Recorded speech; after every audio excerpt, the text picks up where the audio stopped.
Part 3 of the investigation into how the CIA framed Trump just dropped, and it changes everything.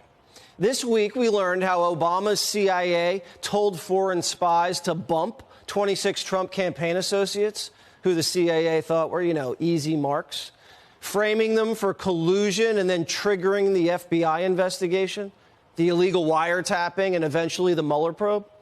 We also learned there are classified documents that prove all of this, that Trump might have copies of, and it could be why Biden raided Mar-a-Lago. Now, today, Michael Shellenberger and Matt Taibbi dropped another bombshell. Russia didn't want Trump to win in 2016. Russia wanted Hillary, and the CIA knew it. Russia saw Hillary as manageable and predictable. They were comfortable with her and wanted her to be president. The Russians thought Trump was a wild card, didn't want to deal with that. There was never any evidence showing Putin supporting Trump.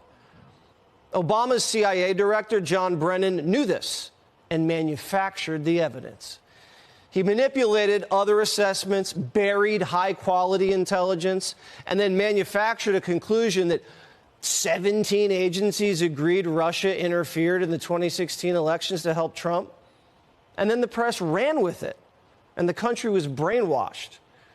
Now, according to these new reports, these were similar tactics the CIA used with the WMDs.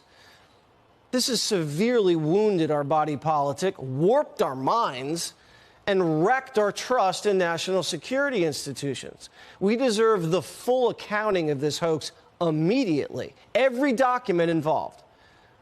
Thankfully, Matt Taibbi and Michael Shellenberger have made great progress, and Mike joins us now.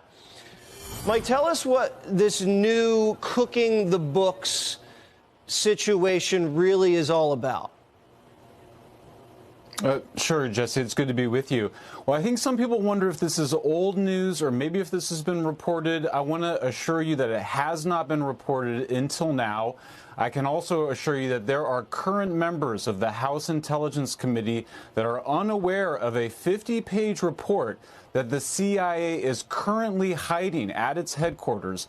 There may be other copies elsewhere, but there is a top-secret copy at the CIA proving without a doubt, according to our sources, which are multiple credible sources, that Russia, in fact, favored Hillary Clinton, not Donald Trump, in 2016, that they used the Steele memo, the infamous political document commissioned by the Hillary Clinton campaign, to cook the intelligence, as they said, for the early January 2017 intelligence community assessment claiming that the Russians favored Trump falsely, that relied on the Steele memo. That 50-page report continues to exist.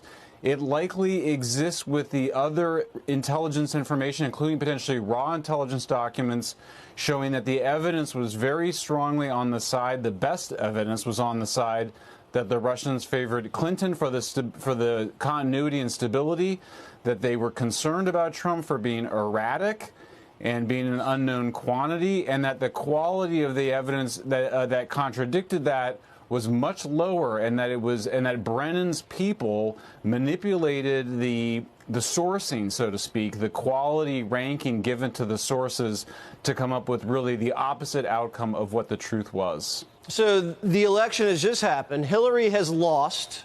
It was a surprise. They'd already kind of had this CIA, FBI deal working, and then they needed some major assessment that was authoritative. And you're saying Brennan at the CIA just started going like this and moving everything around to create this impression that they interfered on behalf of Trump? Yeah, that's right. There's actually two separate intelligence scandals here for people to keep in mind. The first one happened earlier in 2016, where our sources, multiple sources, tell us that Brennan oversaw manipulation of our foreign allies to basically entrap Trump associates to create the pretext for the FBI investigation of Trump supposed alleged collusion with Russia, which we now know is debunked. The second thing is, almost a year later, Brennan orchestrates a phony intelligence assessment that comes to the opposite conclusion of what their own raw intelligence, their best intelligence was showing.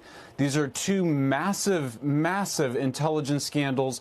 What we're witnessing is the political corruption of both intelligence gathering and intelligence analysis by John Brennan. And these documents, we have been told by multiple people, still exist. They're at the CIA. They need to be released.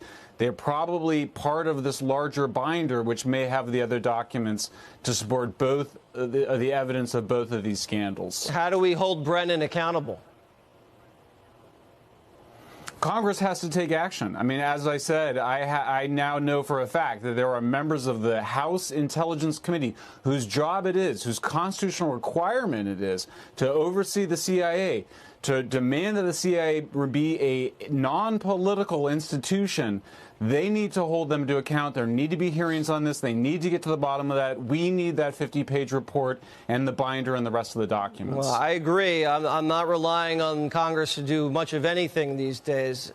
I do like the CIA interfering in other people's elections, just not ours.